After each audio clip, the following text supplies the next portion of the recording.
విముఖుడవు కమ్ము. నా దోషములన్నిటిని తుడిచివేయము. దేవా దేవా నాయందు హృదయము కలుగు శుద్ధ హృదయము కలుగు చేయము.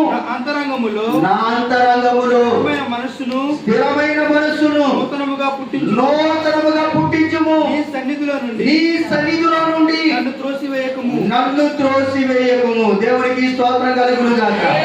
ప్రభువును గమనించండి.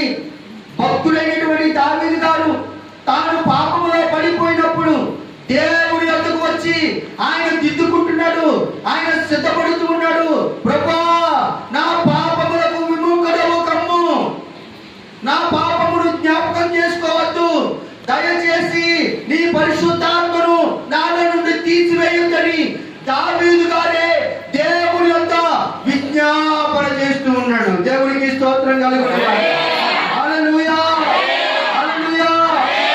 దేవుడి పాదాల వద్దకు వచ్చిన వారులారా, మనము కూడా దావీదు గారి వలె ప్రభువా, నా పాపాన్ని క్షమించు, నా దోషాన్ని క్షమించు, నా అపరాధాన్ని మన్నించు, నేను ఎన్నడూ కూడా ఇక మీదట పాపము జోలికి పోనయ్యా, నన్ను పరిశుద్ధపరచని ఎవరైతే ఆయనను అడుగుతారో వారిని దేవుడు ఏం చేస్తాడయ్యా అంటే శుద్ధి చేయువాడై ఉన్నాడు.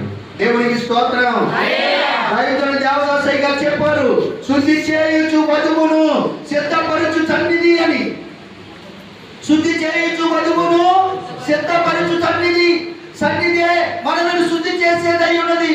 దైవ సన్నిధిలోకి వచ్చిన వారు ఎవరైతే దేవుని పాదాల దగ్గర ప్రభువును అడుగుతారో ప్రభువు వారిని శుద్ధి చేసి వధువు సంగముగా సిద్ధపరుస్తారు. దేవునికి మహిమ కలుగును గాక.